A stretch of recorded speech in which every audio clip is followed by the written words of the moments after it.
आज हम लोग कक्षा 11 के प्रथम अध्याय समुच्चय से संबंधित परिभाषाओं का अध्ययन करेंगे। इसके बाद इसके आगे की प्रश्नावली के प्रश्नों को भी हल किया जाएगा। तो सबसे पहले यहाँ पर हमें समुच्चय के बारे में जानना है कि समुच्चय का निर्माण किन किन अवयवों से मिलकर हुआ है। तो समुच्चय को अंग्रेजी में सेट कहते हैं और इसकी परिभाषा यहाँ लिखी गई है। वस्तुओं के सुपरिभाषित समूह या संग्रह को समुच्चय कहते हैं। यानी आप किसी वस्तु या पद को लेकर एक समूह बना रहे हैं, एक संग्रह तैयार कर रहे हैं जिसके अवयवों को आसानी से समझा जा सके या उन्हें आसानी से ज्ञात किया जा सके। तो ऐसे समूह को समुच्चय कहते हैं। अब इस समुच्चय की परिभाषा में ये जो अंडरलाइन लिखा गया है सुपरिभाषित समूह या संग्रह, इसका मतलब क्या होता है? तो सुपरिभाषित समूह का अर्थ होता है कि किसी समुच्चय में सम्मिलित अवयव सुव्यवस्थित एवं अस्पष्ट हों। तो सुव्यवस्थित का मतलब क्या होता है? सुव्यवस्थित का मतलब होता है कि समुच्चय में अवयवों को स्पष्ट रूप से समझा जा सके या बताया जा सके कि वह उस समुच्चय में सम्मिलित है या नहीं। ये सुव्यवस्थित का मतलब होता है। और स्पष्ट का मतलब होता है कि किसी समुच्चय में दो या दो से अधिक अवयव एक जैसे, कहने का मतलब समान न हो, ये उनकी परिभाषा है। अब समुच्चय का यहाँ सिद्धांत लिखा गया है जिसको अंग्रेजी में सेट थ्योरी कहा गया है। इसकी परिभाषा लिखी गई है। गणित की विभिन्न शाखाओं के अध्ययन में समुच्चय की संकल्पना एक मूल संकल्पना है। समुच्चय का सूत्रपात और विकास 19वीं शताब्दी के अंत में जर्मन गणितज्ञ जॉर्ज कैंटर ने किया था। तो गणित की बहुत सी ऐसी शाखाएं हैं जिसमें समुच्चय का प्रयोग किया जाता है, जैसे में ज्यामिति, संबंध और फलन, प्रायिकता इत्यादि। और से भी ऐसी गणित की शाखाएं हैं जिसमें समुच्चय का निर्माण होता है, जिसमें से यहाँ कहा गया कि समुच्चय की संकल्पना एक मूल संकल्पना है। तो किसी समुच्चय की जो संकल्पना, मूल संकल्पना, ये कोई नई बात नहीं है। इसे हम लोग दैनिक जीवन में भी करते आ रहे हैं, जैसे टी सेट, डिनर सेट, ज्यामिति बॉक्स के उपकरणों का सेट, और से भी ऐसे चीज़ें हैं जिन्हें हम समूह के रूप में देखते हैं। तो ये तो इसकी समुच्चय के सिद्धांत की परिभाषा रही। अब यहाँ लिखा गया है अवयव, यानी समुच्चय के अवयव क्या होते हैं। तो यहाँ पर इसकी परिभाषा लिखी गई है। समुच्चय में संग्रहित प्रत्येक वस्तु या पद समुच्चय का अवयव कहलाता है। मतलब किसी समुच्चय में जो पद लिखे जाते हैं या अवयव लिखे जाते हैं, वह पद उस समुच्चय के अवयव होते हैं।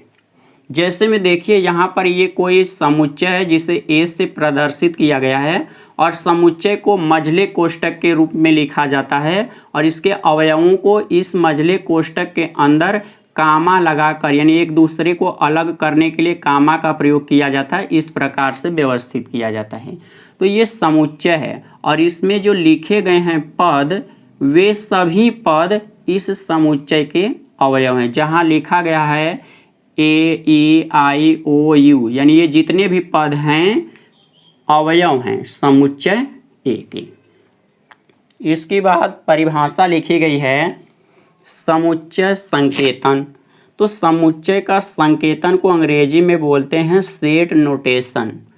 अब इसकी परिभाषा यहाँ है। समुच्चय को निरूपित करने के लिए अंग्रेजी वर्णमाला के बड़े अक्षरों, जैसे में देखिए यहाँ लिखा गया ABC dot dot dot dot XYZ, मतलब किसी भी समुच्चय को प्रदर्शित करने के लिए अंग्रेजी वर्णमाला के बड़े अक्षरों का प्रयोग किया जाता है तथा इसके अवयवों को छोटे अक्षर यानी अंग्रेजी वर्णमाला के जो छोटे अक्षर होते हैं उनको उसके अवयव को प्रदर्शित करने के लिए प्रयोग किया जाए। जैसे यहाँ पर लिखा गया, देखिए छोटे अक्षरों में लिखा गया है।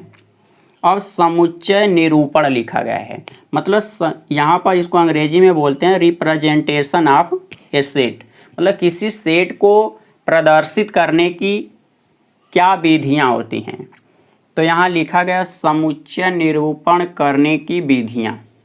इसमें दो विधियाँ होती हैं। पहली विधि को तालिका या रोस्टर विधि कहते हैं, जिसको अंग्रेजी में टेबुलर और रोस्टर मेथड बोलते हैं। दूसरी विधि को गुण विधि या समुच्चय निर्माण विधि कहा जाता है। देखिए तालिका या रोस्टर विधि का उपयोग तब करते हैं जब किसी समुच्चय के अवयवों की संख्या सीमित हो, मतलब कम हो, उन्हें आसानी से ज्ञात किया जा सके, तब वहाँ पर तालिका या रोस्टर विधि का उपयोग करके आसानी से प्रदर्शित करते हैं। लेकिन यहीं पर किसी समुच्चय के अवयवों की संख्या बहुत अधिक हो, तब उन्हें प्रदर्शित करने के लिए गुण विधि या समुच्चय निर्माण विधि का प्रयोग करना आसान होता है। इसमें जो पहला तालिका या रोस्टर विधि होती है इसके बारे में समझिए।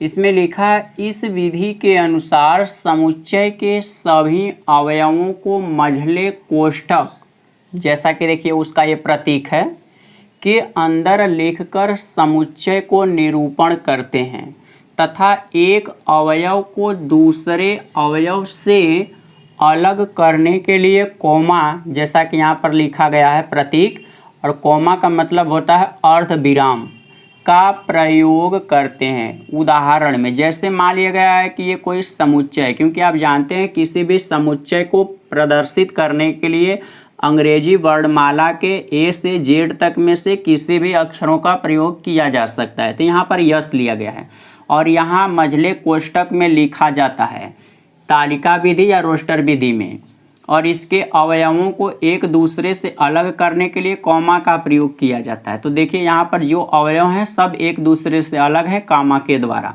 तो इस तरह से व्यवस्थित करते हैं, तो इसी को बोला जाता है तालिका या रोस्टर विधि। दूसरी विधि होती है गुण विधि या समुच्चय निर्माण विधि। तो यहाँ पर इसके बारे में भी बताया गया है कि किसी भी समुच्चय को गुण विधि या समुच्चय निर्माण विधि से किस तरह से प्रदर्शित करते हैं। तो लिखा गया इस विधि के अनुसार यदि कोई समुच्चय ऐसा हो कि उसके सभी अवयवों में कोई विशेष गुणधर्म हो, मतलब उनके अवयवों में कोई एक संबंध स्थापित हो, तो मझले कोष्ठक में उस गुणधर्म का वर्णन करके समुच्चय को प्रदर्शित करते हैं। अब इसके बारे में पहले इसके उदाहरण को समझिए कि रोस्टर विधि और गुण विधि में क्या अंतर होता है। उसमें तो जो भी दिए रहेंगे अवयव उनको मझले कोष्ठक में कामा करके लिख देंगे, वो आपका रोस्टर मेथड हो जाएगा। लेकिन गुण विधि या समुच्चय निर्माण विधि में जो समुच्चय के गुण होते हैं उनको समुच्चय के अंदर लिख के प्रदर्शित करते हैं।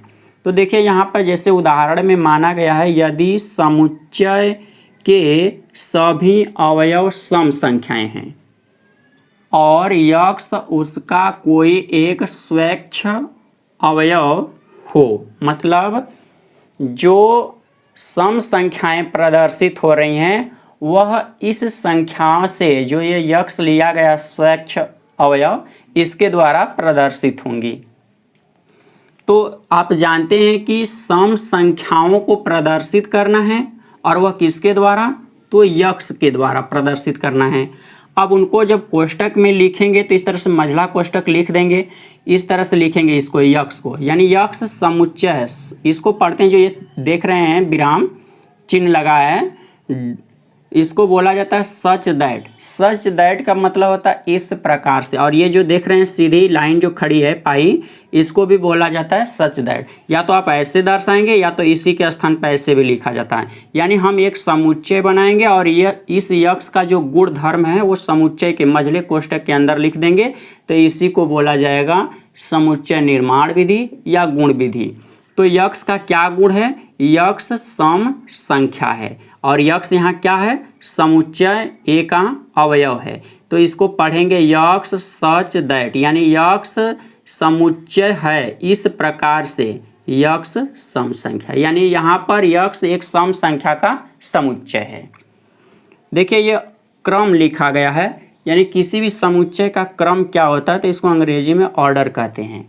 पहला नंबर होता है किसी समुच्चय का क्रम ज्ञात करने के लिए, किसी समुच्चय के अवयवों को किसी भी क्रम में लिखा जा सकता है। मतलब उसके जो समुच्चय के अवयव हैं उन्हें हम आगे पीछे बीच में एक दूसरे के स्थान बदल कर लिख सकते हैं। जैसे में मान लिया जाए कि कोई समुच्चय दे दिया जाए जिसके अवयव ए बी सी हों और इसका पूछ दिया जाए कि क्रम लिखिए, तो इसके जितने भी संभव क्रम हैं वे हम इनका क्रम बदल के लिख सकते हैं। जैसे यहाँ पर देखिए ए पहले है तो हम ए को पहले रहने दे रहे हैं, बी और सी को आपस में बदल सकते हैं। तो देखिए अब सी बीच में आ गया, बी किनारे पर हो गया। इसी तरह से आप चाहेंगे तो बी को पहले कर सकते हैं, तो देखिए बी को पहले कर दिया गया है और यहाँ पर ए सी को बाद में कर दिया गया है। सी को भी पहले कर सकते हैं, ए बी को बाद में कर सकते हैं। तो जितनी भी संभव स्थितियाँ होंगी वो लिख सकते हैं, मतलब इनका क्रम बदला जा सकता है। दूसरा होता है किसी भी अवयवों को एक से अधिक बार नहीं लिखा जा सकता है। जैसे देखिए ये दे दिया गया समुच्चय और इसका पूछ दिया जाए कि क्रम लिखिए, तो जब इसका क्रम लिखेंगे तो इसके जो भी अवयव होंगे वह एक से अधिक बार नहीं लिए जाएंगे, चाहे वो जितनी बार इस समुच्चय के अंदर हों। जैसे देखिए 0 0 0 3 बार है तो आप केवल एक 0 लिखेंगे। फिर अगला जो अवयव लिखेंगे तो पहले अवयव से दूसरे अवयव को अलग करने के लिए कॉमा का प्रयोग करेंगे।